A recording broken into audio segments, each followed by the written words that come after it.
అందరికీ నమస్కారం. ఈరోజు వీడియో కాలసర్ప దోషం గురించి. మన సబ్స్క్రైబర్లో ఒకరు తన జాతకంలో కాలసర్ప దోషం ఉందని, దానివలన తనకు ఎటువంటి ఫలితాలు వస్తాయి అనేటువంటి విషయాన్ని తెలియజేయమని అడుగుట ద్వారా ఈ వీడియో చేయడం జరిగింది.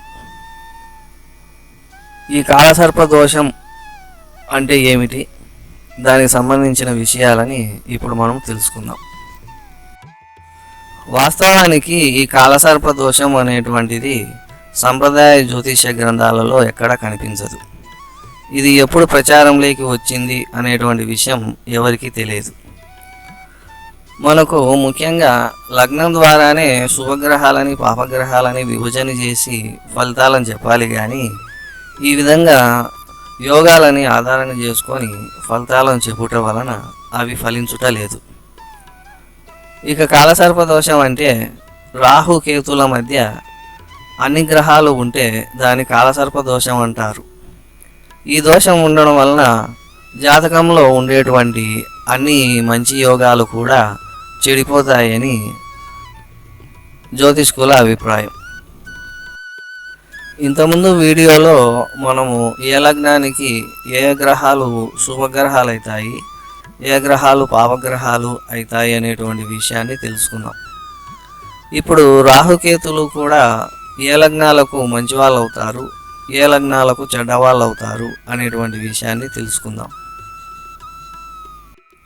రాహుకేతువులకు రాశ్యాధిపత్యం లేదు, కానీ నక్షత్రాధిపత్యం ఉన్నది. ఈ నక్షత్రాధిపత్యాన్ని బట్టి మనము ఏ లగ్నాలకు రాహు మంచివాడవుతాడు, ఏ లగ్నాలకు కేతు మంచివాడవుతాడు అనేటువంటిది ఇప్పుడు మనము పరిశీలన చేద్దాం. ప్రతి గ్రహం కూడా 3 నక్షత్రాలకు అధిపతి ఉంటుందన్న విషయం మనకు ముందే తెలుసు.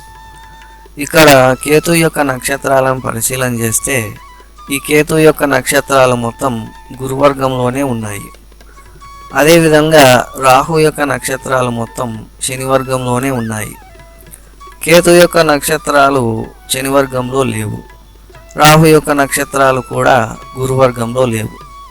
ఈ విధంగా మనము పరిశీలన చేసినప్పుడు కేతువు గురువర్గం వాడైతే రాహు అనేటువంటి వాడు శనివర్గం వానిగా విభజించి ఫలితాలను మనము చెప్పవలసి ఉంటుంది.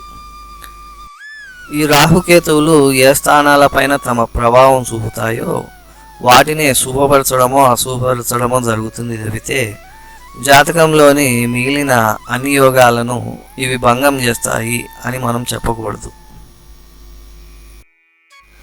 ఇది మన సబ్స్క్రైబర్ యొక్క జాతకం. ఇదొక స్త్రీ జాతకం. ఈ జాతకాన్ని మనం పరిశీలన చేస్తే రాహుకేతుల మధ్య అన్ని గ్రహాలు ఉన్నాయి కనుక ఇది కాలసర్ప దోషంగా మనం చెప్పవచ్చు. ఈ రాహుకేతువులని మనము విభజన చేశాం కనుక తులా లగ్నానికి రాహు శుభుడుగాను కేతువు పాపిగాను తీసుకొని ఈ రాహుకేతువులు ఏ భావాలపైన ఎంత ప్రభావం చూపుతున్నాయో ఇప్పుడు మనం పరిశీలన చేద్దాం. రాహు ఏ భావాలనైతే ప్రభావితం చేస్తాడో అవే భావాలని అంతే బలంతో కేతువు కూడా ప్రభావితం చేస్తూ ఉంటాడు. ఈ రాహుకేతువులలో ఎవరి దశ అయితే ముందు పోతుందో తర్వాతి వారికి తమ యొక్క బలం పెరిగి వారు ఏ భావాలనైతే ప్రభావితం చేస్తూ ఉంటారో ఆ భావాల నుంచి శుభ ఫలితం కానీ అశుభ ఫలితం కానీ వస్తుందని చెప్పాలి. ఇక్కడ రాహు మహాదశ 13 నవంబర్ 2024 నుంచి మొదలై 14 నవంబర్ 2042తో అయిపోతుంది.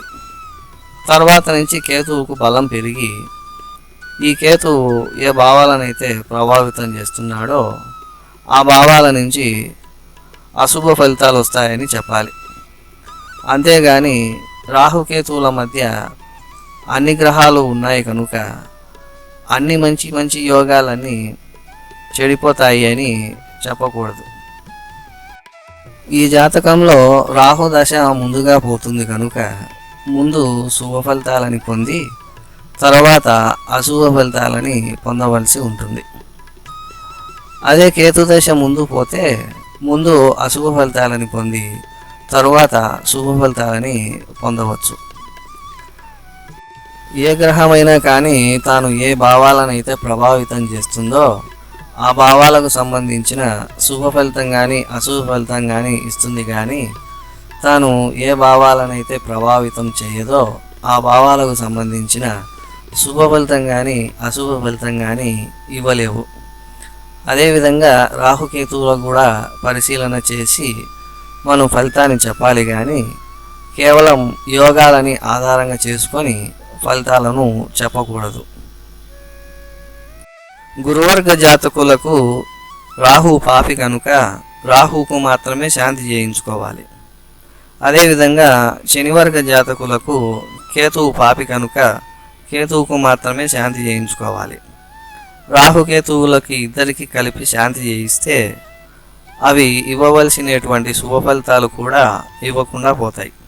కనుక ఈ విషయాన్ని మనం గమనించుకొని ఎవరికో ఒకరికి మాత్రమే శాంతి చేయించాలి. మన జ్యోతిష గ్రంథాలలోని అనేకమైనటువంటి యోగాలకు సంబంధించిన వీడియోలతో మళ్ళీ కలుసుకుందాం. ఈ వీడియో మీకు ఉపయోగపడుతుందని ఆశిస్తున్నాను. తదుపరి వీడియోలో కలుసుకుందాం.